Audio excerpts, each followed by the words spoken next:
What's going on, family? So, are these dating red flags? So, we're going to go into this video from Anthony O'Neill, another banger from him, where he outlines some dating red flags. And a lot of these are centered around finance. We got folks out here living beyond their means. People who are living beyond their means, avoiding talking about money, and making joint financial decisions early. Listen, if a brother come up to you talking about we need to move in and live with each other within the first 90 days, red flag. If you see this brother or if you see this individual who you're dating, they got Louis, Gucci, Prada, Chanel, they got all this stuff, but then when you get to their house, they're living in a one-bedroom apartment without any furniture, red flag. Red flag. Red flag. If they got a bunch of credit cards and no savings, red flag. If they make good money but no savings and no investing, red flag. If they're scared to talk about money, red flag. And when I say scared to talk about money, I'm not talking about how much money they have in their account. I'm not talking about, you know what I'm saying, what's the credit score up front. No. What I'm saying is, what's your money mindset?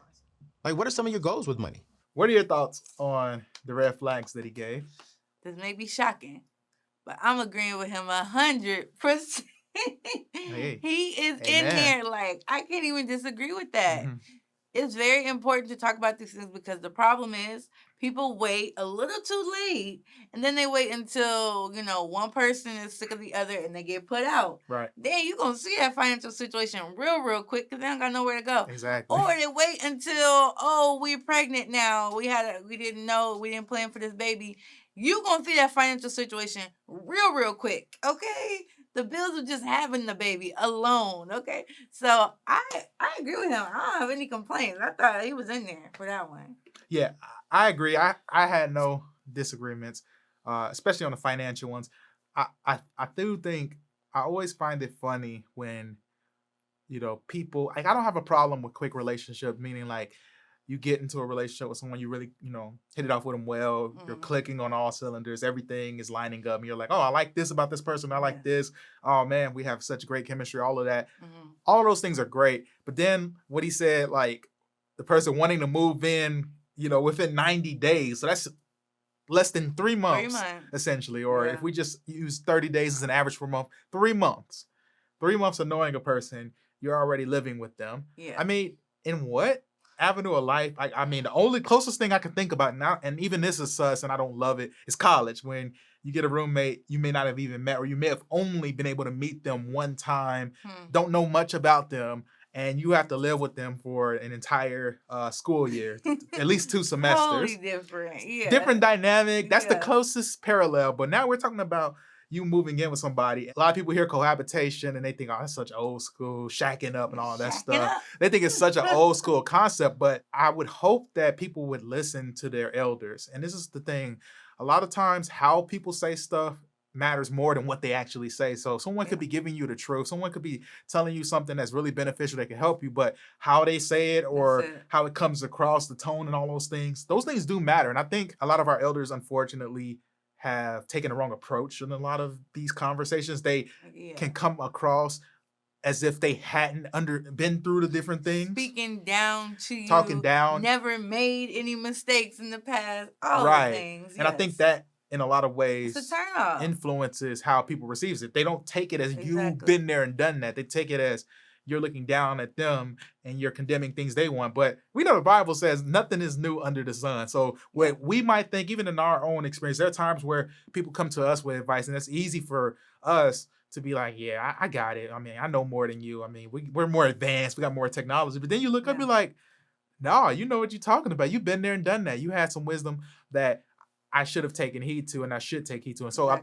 feel like with shacking or cohabitation, I feel like a lot of young people just think that they know better than their parents and their grandparents and all of them. When in reality, a lot of them, if you look at a lot of families, a lot of them went through all of these different things and experienced living with somebody, and they've experienced failed relationships, failed marriages, and all those different things. So I think that was good. And then just all the financial gems when he talked about like just the openness to even talk about money. Go look it up. Go search what the leading cause of failure in marriage is. Now, you're going to see infidelity, of course, but even infidelity you can trace to money issues. Money issues tend to be one of the strongest and leading causes of divorce. It's true. And people, for whatever reason, just ignore that until they get married. They don't look at who they're dating, how they spend their money, what are some of their spending habits and things like that until you're already in a relationship with them. Well, I'm not saying that you owe it every little detail to that person you're dating, but you should be able to see all the different type of hints.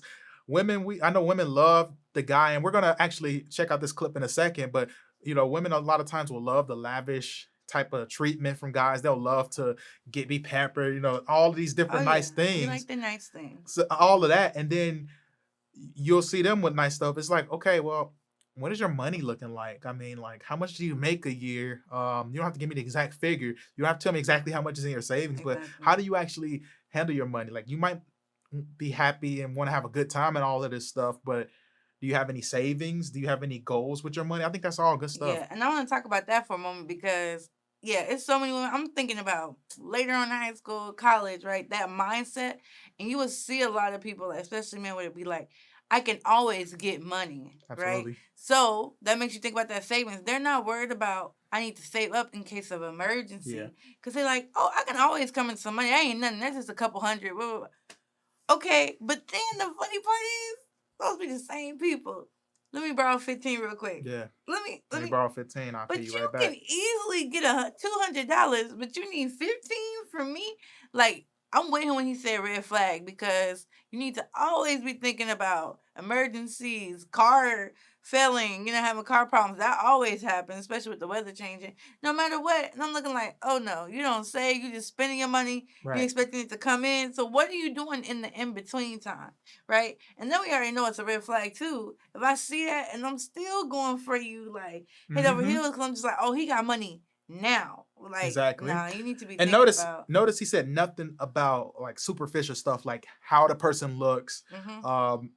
Is she thick? Whatever. Do you know all these different things? Nothing like that. It was all practical stuff that actually impacts your day to day. Because how they look is not gonna pay your bills. How they look is not gonna keep your lights on. So you're gonna be in trouble. It's facts. So there's another clip, and it ties in really well with this one. So we're gonna react to this one as well. A lot of ladies say this more so than I hear from guys. But I'm being fair on both sides because I hear this from guys as well. But we do hear this more for ladies. We hear single men, correct me if I'm wrong, single men, and I'm not saying this is all ladies. I'm saying this is some. That we hear that sometimes ladies feel as if they are entitled and that they expect a lavish lifestyle. Like, my husband needs to be able to buy me the kind of car that I want to drive, or my husband has to be able to put me in a 10,000 square foot mansion, or I have to get the best hair, or I have to do, like, these ladies feel as if like the lavish lifestyle has to be upfront. I don't disagree with having goals and having dreams and building something that we both enjoy that will be lavish one day. But if this person comes to the table and said like, yo, you have to buy me luxury items, we only can go to luxury restaurants, or we have to only do this, then that is a red flag. Again, I'm not saying that's a bad individual. What I am saying is that is a red flag for AO, because I don't have to do anything when I don't know you. I have to respect you. I have to honor you. And honestly, I have to give you a great experience. I do believe in that if we go out on a date. Okay. That's just the character integrity of me. But I don't have to spend $500 on you for dinner. I don't have to take you to the mall and take you on a shopping spree. I don't have to. You shouldn't expect anything on both sides, brothers. We don't need to be expecting nothing from this woman. And I don't believe a woman needs to be expecting that in the dating phases. I think as a man, you want to be a provider. You want to give every hint that you can through the course of the relationship that like, hey, this could be you. Like, hey, if you're with me, we can have a good time. We can go here. We can go on trips. We can do all this. And a lot of times I think men are so pressured, or they put this pressure on themselves to show like, hey, if you're with me, this is what you're going to get. And I'm not saying that that's wrong. You should do that. I mean, you want to put your best foot forward. You don't want to be bummy and having a woman thinking that you can't even take care of yourself, let alone another person, let alone if you have children, a family. So you want to give every indication that you're willing to spend money, or you have the ability to do these different things. But how that is articulated doesn't mean like necessarily I have to, give you all the nice things I can possibly give and put myself in debt to make you happy and things like that. Or the expectation in a dating phase. And I love he prefaced, he said the dating phase. I don't owe you a $500 date. I don't owe you jewelry. I don't owe you a shopping spree. I don't owe you trips and this and that while we're dating. And if you expect that coming in, I'm not, and my stance is a little bit different than his. I agree it's a red flag, but I think in general, there might be guys out there that are willing to do that stuff. So I'm going to leave room and say, hey, there might be guys that have the means to do that where they're more willing to spend bigger dollars and stuff like because they got it.